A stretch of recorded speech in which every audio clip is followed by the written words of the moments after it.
Hey everyone, Mr. Happy here, back with a little bit more information about Final Fantasy VII Remake coming out of the Ultimania that released in Japan in the last couple of weeks. Now, we've done a couple videos on this thus far, and we've been taking translations from a Twitter channel and at Itakamochi. I'm sure I'm butchering that every single time. We're going to be doing more of that today, but there's a lot less information. It's just the things that I read are exciting, so I wanted to share them with you.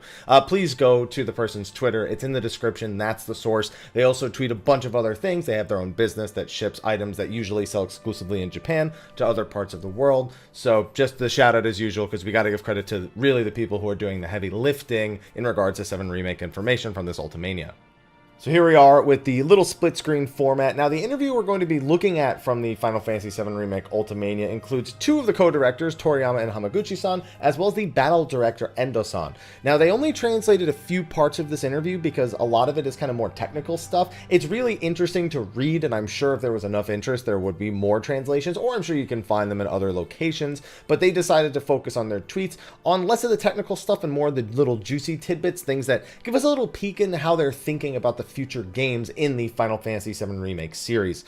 So for this one, we're going to be looking at Part 2, Part 5, and Part 8 as they officially labeled it. Now, this first one is probably the least interesting of the bunch, at least from, again, that latching onto the future kind of thing. They talk about certain things they paid special attention to in creating the remake, you know, keeping pieces of the source material, protect the essence of the core from the original, and different aspects like that. There's only maybe like 1 or 2 lines here in the second section at the bottom that I found particularly interesting. They talk about the volume of contents in the game, but for me, this little bit from Hamaguchi-san is the part that I am most interested in.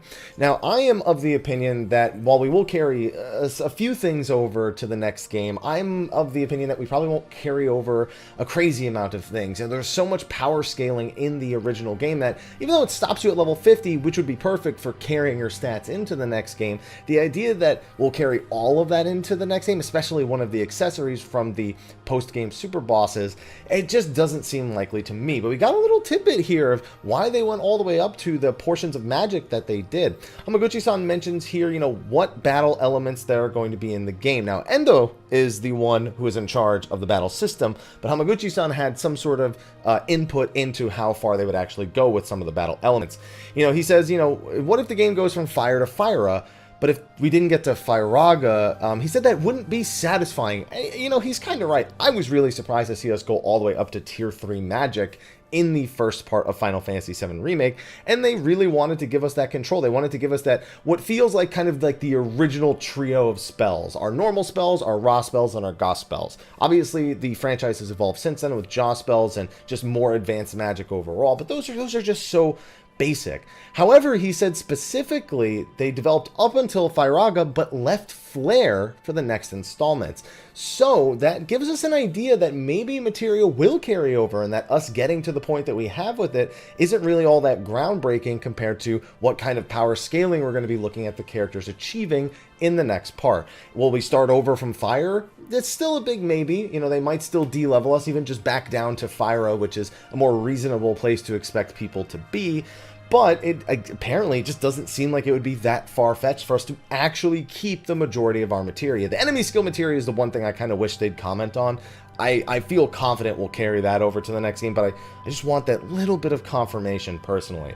There you go. Flare and other high-tier magics are certainly going to be making their way into the game. We totally expected that, but I didn't expect it to specifically be mentioned, I guess, right next to Fyraga, or almost as an advancement of that. I don't know why. I just didn't expect that. We also talk a little bit down here about other things in the battle system, like how they determined what needed to go in there. You know, they didn't think about what needed to be from the original into the remake. They thought about what was necessary to include that would need to be refined, and I think they did a pretty good job with that overall. They also talked about some of the monster placement, introducing some monsters earlier in the game than you saw them in the original. As you can see, the monster that they probably picked out of that was the Tonberry, which, yeah, you know, I never saw a Tonberry in Midgar, you know, but I wasn't particularly mad when I saw it in the remake. It was probably the right choice for them to include some of the more iconic monsters early on. But that's the first part, so let's move over to the second thing that they translated.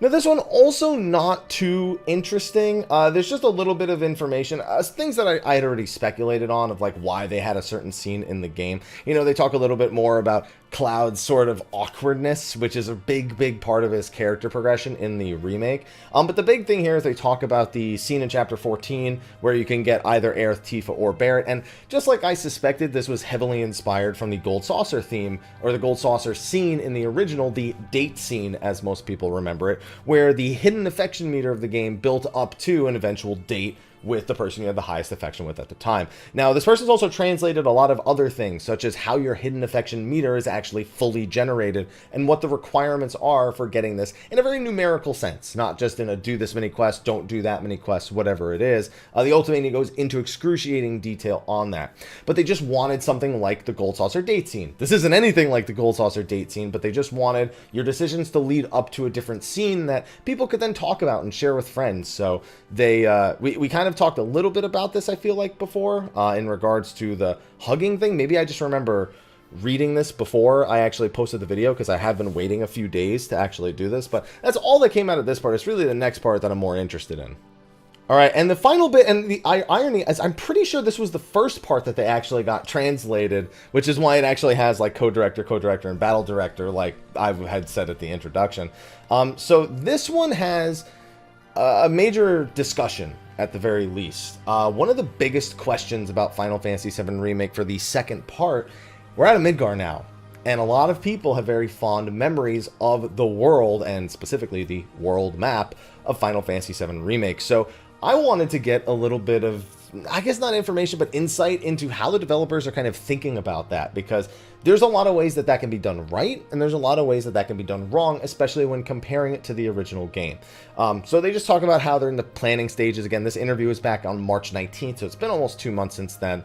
And that nothing's super solid for how they're going to exactly be doing everything, where it ends. You know, all the details are still in the planning phase, and it has been for quite some time, if I recall. They had started working on some of these things back in like November of last year, so we'd imagine that there's still a lot of discussion to be had about that.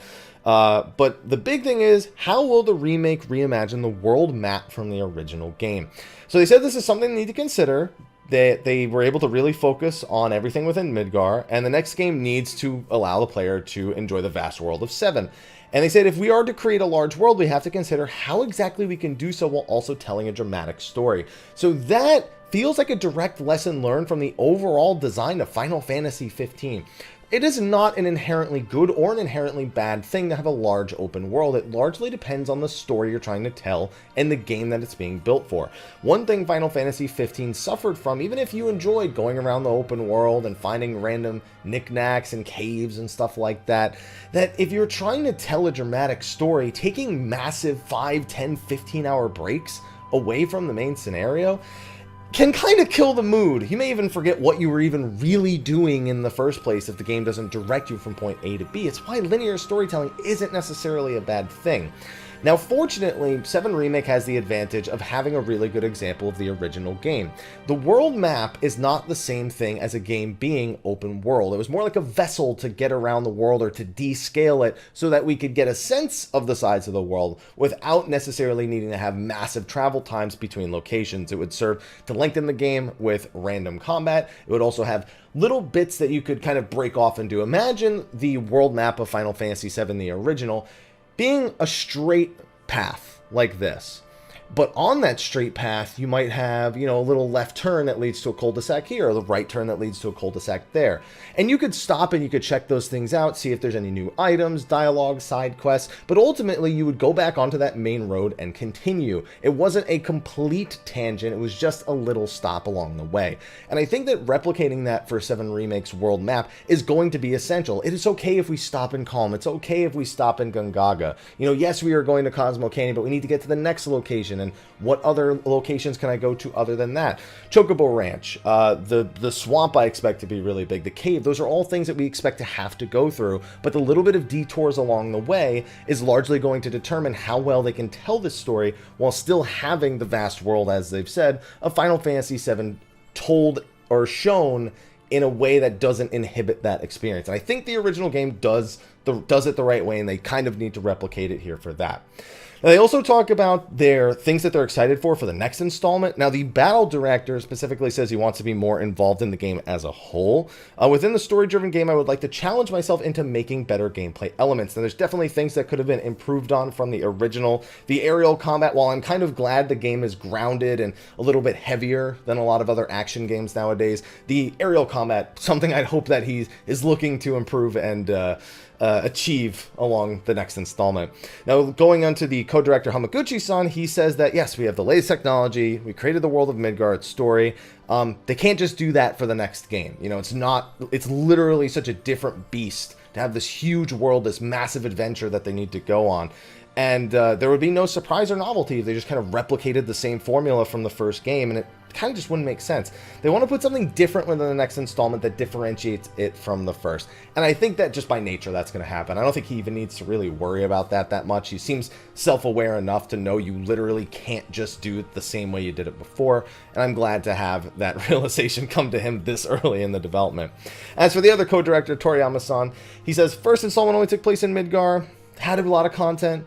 He's a bit apprehensive on how they'll create the large world for the next game. You know, they were able to polish in Midgard using the latest technology, but in the next installment, they might use a completely different technique in creating the world of Final Fantasy VII. No matter what shape it takes, I hope everyone can look forward to the next installment.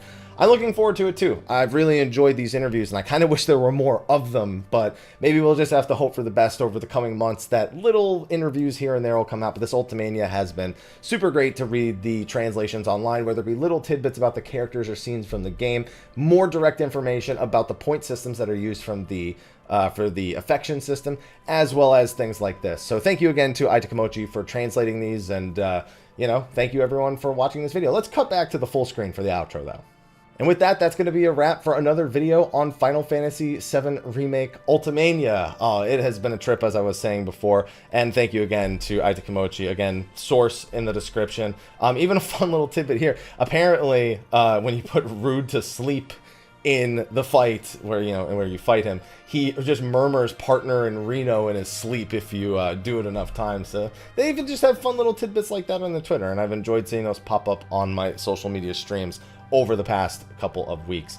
So thank you again to everyone. If anything else pops up regarding 7 Remake, you can be sure that I'll post about it here. So be sure to hit the like, favorite, subscribe, and share buttons in case you want to share this with a friend. Thank you for watching. I'll see you all in the next one. And until then, take care.